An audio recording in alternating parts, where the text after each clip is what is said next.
밝은면 가족 여러분, 돈은 다 떨어져 가는데 다음 월급날이 너무 멀게만 느껴질 때가 있나요? 그나저나 그 돈은 다 어디로 사라지는 걸까요? 돈을 저축하는 게 힘들게만 느껴진다면 다음 방법을 시도해보면 어떨까요? 1. 씀씀이 계획하기.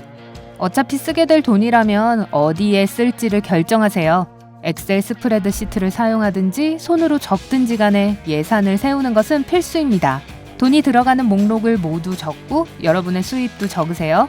지출 내역, 집세 공과금, 식비 개인 비용, 그리고 다른 오락 기타 비용과 같이 종류별로 분류한 후에 지출을 줄일 수 있는 곳을 찾습니다. 요즘 대부분의 은행에서는 예산 책정 팁과 구매 기록을 분류해주는 앱을 제공하기도 하죠. 그것도 도움이 될 거예요. 2. 매일 지출 점검하기.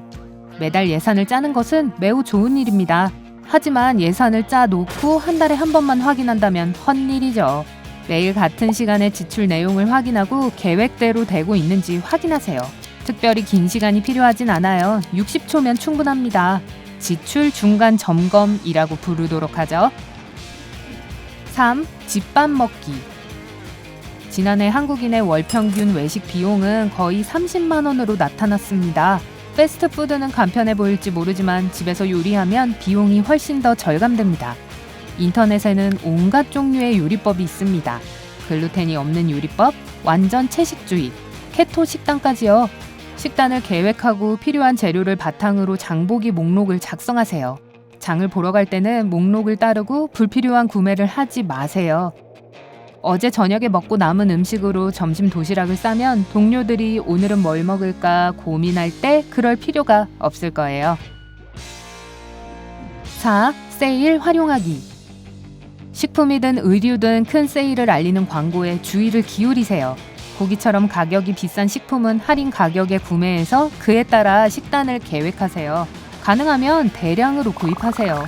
고기 안 드시나요? 과일과 야채도 계절에 따라 다양한 시기에 세일을 하죠. 절약을 하려면 쿠폰 사용을 꺼리지 마세요. 쿠폰은 쓰라고 있는 거니까요. 5. 중고 구입하기. 만약 여러분의 두뇌가 이미 세일 모드에 있다면 중고 물품을 구매함으로써 좀 더 돈을 아껴보세요. 중고용품점 세일이 언제인지 알아보고 잘 활용하세요. 보통 명절 전후가 할인의 최적 시기입니다. 만약 중고 제품을 사는 게 꺼려진다면 유명 브랜드의 제품을 대폭 세일 판매하는 상설 할인 매장을 이용하세요.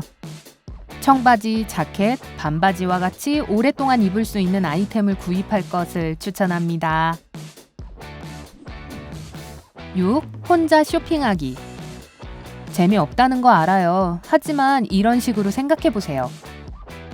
친구와 쇼핑을 해본 적이 있나요? 친구들이 이렇게 말합니다. 야, 이거 너한테 정말 잘 어울려. 사라. 여러분은 그 청바지 엉덩이 부분이 별로 마음에 들지 않고 혼자였다면 구입하지 않았을 겁니다. 하지만 친구의 칭찬에 휘말려 구매하게 되는 경우가 있죠. 7. 현금 사용하고 잔돈 모으기. 카드를 손에 들고 가게에 가는 대신 지출하기로 한 정확한 액수를 현금으로 들고 가세요. 이것이 충동 구매 욕구를 막아줄 거예요. 충동 구매를 할 돈이 없으면 당연히 사지 않고 집에 가겠죠. 또한 거스름 돈으로 받은 잔돈을 저금통에 모아두세요. 이렇게 모인 잔돈은 금방 상당한 액수가 됩니다. 저금통이 다 차거든 그 돈으로 뭘 할지 생각해보세요. 저축을 할 수도 있고 특별한 프로젝트에 사용할 수 있어요. 8. 케이블 끊기. 미국인들은 평균적으로 한 달에 $85 정도를 케이블에 소비합니다. 위성방송은 더 비싸서 한 달에 $100 가까이 되기도 하죠.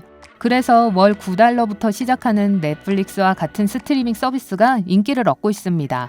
현재 훌루와 타 회사들이 경쟁에 끼어들면서 가격이 더 내려가고 있죠. 우리나라에서도 스트리밍 TV 경쟁이 치열해지고 있어요. 좋아하는 프로그램의 에피소드를 골라볼 수 있다는 것이 가장 큰 이점이라고 할 수 있습니다.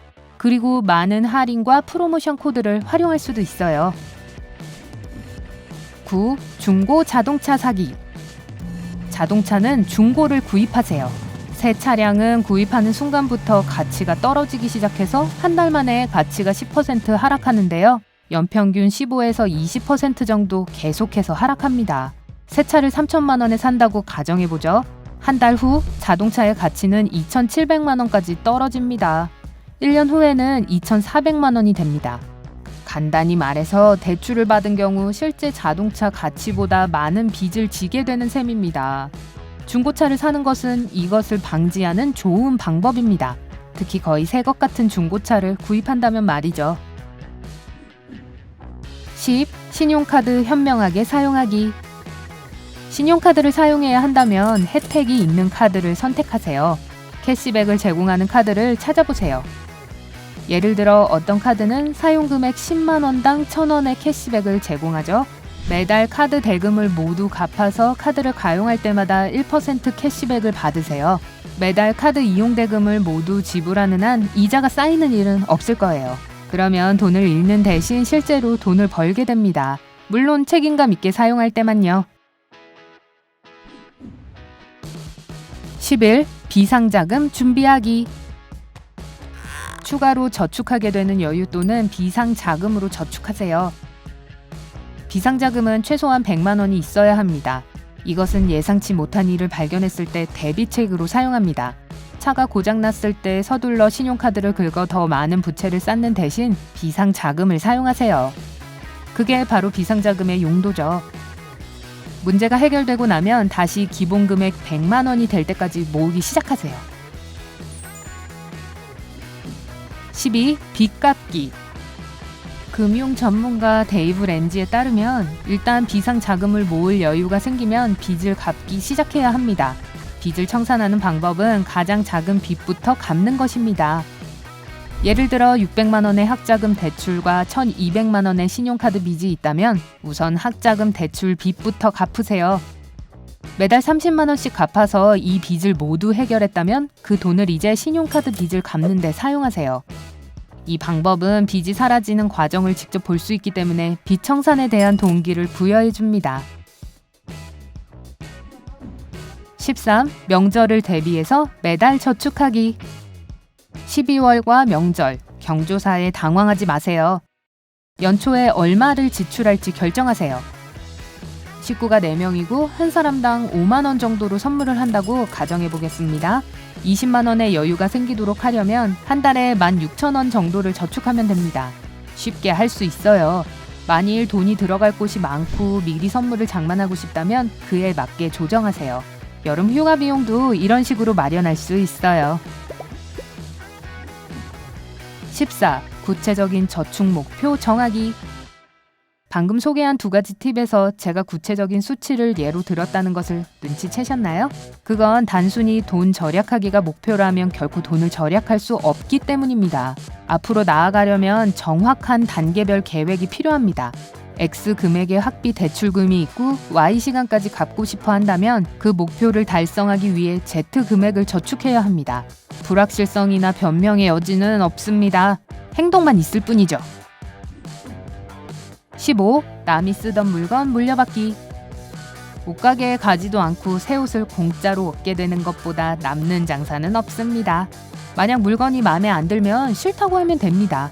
예를 들어 누렇게 바랜 흰 티셔츠 같은 거 말이죠.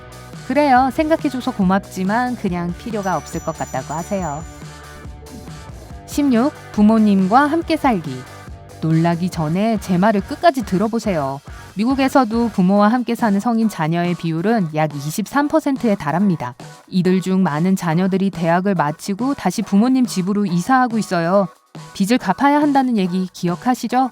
부모님과 함께 살면 미래를 위해 돈을 절약하는 데 도움이 됩니다. 계획이 무엇이든 간에요. 집 장만이든 세계 여행이든 모두 여러분에게 달려 있어요. 물론 부모님이 허락하신다면요. 17. 지역 도서관 활용하기. 그리고 도서관의 다른 무료 서비스들요. 최근 미국 위치타 공공도서관에서 받은 영수증이 인터넷에서 화제거리가 됐는데요. 매주 도서관을 방문한 6인 가족이 거의 700만 원 상당의 절약 효과를 누렸다는 사실이었어요. 도서관 영수증은 가족이 책을 구매하지 않고 대출함으로써 절약한 금액을 산정했습니다. 많은 다른 도서관들이 더 많은 도서관 이용을 장려하기 위해 같은 시스템을 사용합니다. 박물관이나 동물원의 무료 입장이나 할인이 가능한 날과 시간이 있습니다. 소셜미디어에서 세부 정보를 미리 확인할 수 있어요. 대단하죠? 여러분, 오늘 새로운 것을 배웠다면 이 비디오에 좋아요를 주고 친구와 공유하세요. 그리고 여기 여러분이 좋아할 만한 다른 비디오들이 많이 있어요. 왼쪽이나 오른쪽을 클릭하고 삶의 밝은 면에 머무르세요.